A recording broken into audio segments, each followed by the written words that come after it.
Hi guys! Another day, another vlog! So for today's video, ito nga pala ang ilan sa mga ganap nung birthday nga pala ni Papa.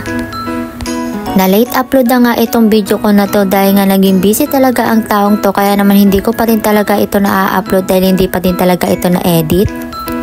Nagsimba nga muna dito sila Papa at pati nga rin yung mga kapatid ko, syempre para magpasalamat sa panibagong buhay na binigay kay Papa nga dahil nga birthday nga din talaga niya. Isa-isa nga sila pinapunta dito sa harapan yung may mga birthday lang ng October para batiin nga sila ng happy birthday. Hindi na nga pala kami nagsimba nito ni Boyet dahil nga meron nga pala kaming importanteng pinuntahan. At yung isa ko namang kapatid na galing pa talagang ibang bansa ay dito na nga lang din talaga kami nagkita sa may SM para naman sabay-sabay na nga din kami papasok sa loob. Tsa! Sobrang ganda na nga pala dito sa labas, nakakatawa dahil daming decoration at hindi ko nga rin pala alam dito sa pamangkin ko ay bigla-bigla na nga lang din nagiging palaka. Tsa! Excited na nga din talaga itong pamangkin ko pumasok sa loob, kaya naman sabi ko magsipasok na nga kami dito para naman makita namin kung anong ganap sa loob. At pagpasok nga namin dito sa loob ay meron nga pala kami nakita dito na play area, kaya naman itong mga pamangkin ko ay naglaro muna dito abang iniintay nga namin yung mga kapatid kong iba pati nga rin yung papa ko. Diyos me, saglit lang naman din kami hindi nakita na itong pamangkin ko, pero tingnan mo, ang dami-dami na nga din talagang kalokohan. Tsa! At habang naghihintay nga din kami dito ay bumili na nga din talaga ako ng donut dahil nga turo na turo itong pamangkin ko na donut daw, kaya naman bumili na nga din talaga ako dito. At sa wakas dumating na nga din ito mga kapatid ko na galing nga sa simbahan, kaya naman ito at yung umpisahan na nga natin mag-celebrate ng birthday ni Papa. Hindi niya talaga kami kaya dahil nga sobrang dami talaga din talaga namin. Yung hindi pa nga talaga dumadating yung birthday ni Papa ay nagplano na nga din talaga kami na mag-celebrate nga kami sana ng birthday dito nga lang din sa bahay. Ang sabi nga sa amin ni Papa kung sakali nga daw kami ay maghahanda ay wag na nga daw sa bahay dahil nga nakaka-stress daw yung mga ugasin. Char. Ang akala ko dati ang tatay ay haligi ng tahanan, pero bakit sa amin naging speaker? Char. Mula nga nung nawala si Mama ay si Papa na talaga ang naging speaker ng bahay namin. Ayaw niya nga din talaga na nakakita ng maraming ugasin, lalong-lalo nga yung maraming kalat sa bahay. Kaya naman ang sabi niya kung maghahanda kami, wag na nga daw talaga sa bahay dahil nga na-stress nga daw siya sa mga ugasin. Tsa! Ang sabi ko nga dito kay Papa kung sakali nga na makakain kami sa labas ay ayoko na nga din talaga sana ng Jollibee. Pero dahil nga favorite na favorite talaga ni Papa ay talaga naman sa Jollibee nga din talaga kami kumain. Tsa! Kung mapapansin nyo nga sa mga ibang video ko ay puro Jollibee nga din talaga ang handa namin dahil nga favorite nga din talaga ni Papa ang Jollibee. Parang katulad nga din talaga ng mga apo niya. Tsa. Ang sabi ko nga dito kay Papa ay mag-Korean food nga muna kami sa birthday niya, pero ang sabi niya ayaw nga daw niya dahil nga gusto niya makita masasaya mga apo niya dahil nga favorite nga daw nila Jollibee. Kaya naman eto, tag-Jollibee na nga din talaga kami neto. Tsa. Ang gusto talaga ni Papa sa birthday niya ay makumpleto nga kami magkakapatid, kaya naman yung mga iba kong kapatid na sa malayo ay nagsiuwian nga din talaga sila dito para makumpleto nga din kami. At syempre makumpleto nga din yung mga apo nga daw niya. Char. Kaya naman talaga mas pinili niya talagang kumain sa Jollibee dahil nga gusto nga din daw niya makitang masaya ang mga apo niya pati nga yung iba naming kapatid na maliliit. Kaya naman dito kami talaga kumain sa Jollibee.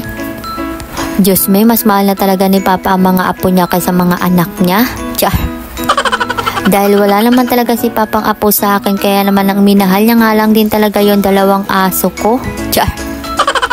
Ay talaga namang sobrang mahal na talaga ni Papa si Chichi at saka si Chacha. Siya na nga din talaga nagpapaligo dyan. Minsan siya na nga din talaga nagpapakain. At nilalabas na nga din talaga sa labas yung mga aso ko kapag wala kami.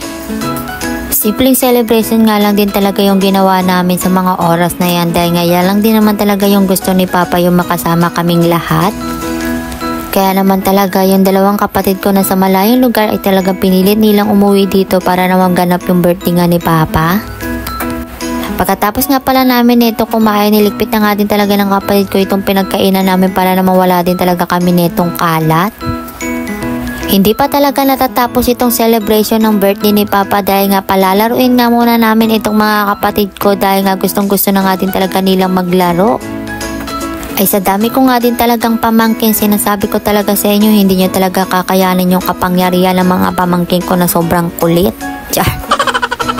Kaya naman sabi ko nga dito sa kanila ay magsilaro na nga din talaga kayo para naman magkaroon na ako ng peace of mind dahil nga sobrang gulo nyo. Char! Tinamihan na nga din talaga ng mga kapatid ko bumili ng token para naman sulit na nga din talaga paglalaro na itong pamangkin ko pati nga yung iba kong kapatid. Char! Matagal-tagal nga din pala kami hindi nakapunta dito sa palaruan dahil nga sobrang busy na nga din talaga ng mga tao to kaya naman hindi na nga din talaga namin nagagala yung mga bagets. Minsan nga din talaga ay kailangan din talaga natin bigyan ng oras itong mga bagets na to para naman mag-enjoy nga din sila bilang bata at hindi lagi nakatutok sa gadget. Ay talaga namang sinasabi ko nga din talaga sa inyo pang nag-gadget tong mga kapatid ko pati nga tong mga pamangkin ko. Kung hindi mo nga yan papansinin, hindi ka nga din talaga papansinin ng mga yan dahil nga sobrang tutok sa cellphone. Char!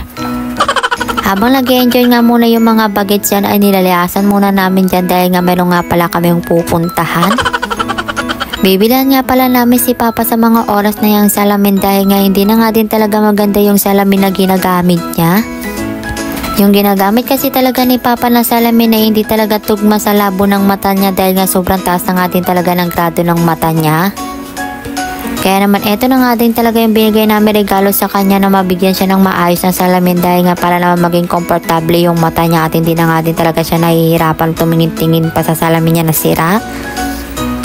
Sinabay ko na nga din magpa-check up itong kapatid ko dahil nga medyo may diferensya nga din talaga yung mata niya kaya naman pinatingin ko na nga din dito para isahan din talaga lakalakad na nga lang. Sabi ko nga dito kay Papa ay pumili nga talaga siya ng salamin na gusto niya yung hindi niya pagsisisihan habang buhay. Tiyah! Yung nakakita na nga talaga si Papa dito ng salamin na babagay talaga sa kanya kaya naman sinabi ko na kumuha na nga lang ng bagong stock dito. Nag-antay na nga lang din talaga kami dito ng ilang minuto para naman matapos na itong salamin ni Papa. Kaya naman eto nung natapos na ay umakyat na nga din kami dito sa taas para balikan tong mga kapatid ko pati pamangkin ko na makukulit. Tiyah! Pumasok nga kami nito sa supermarket para nga bumili ng cake pati itong ice cream. Kita mo naman tong mga pamangkin ko talaga ay sobrang kulit nga din talaga. Tiyah! Pagkatapos nga namin nito bumili ng ice cream at kakain na nga lang din kami ay uuwi na nga kami dahil nga gabi na nga din talaga at bibili pa din kami ng ulam dahil wala pa kaming ulam. Tiyah!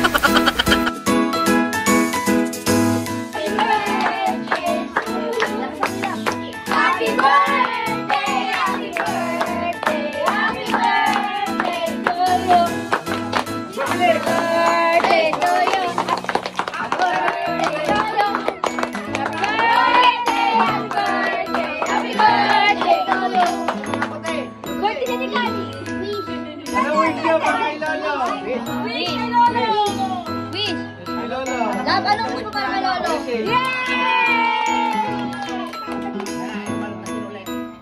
So hanggang dito na nga lang din talaga itong video ko. Don't forget to follow and subscribe sa aking YouTube channel, Facebook page at huwag din kalimutan i-share itong video ko. Thank you for watching!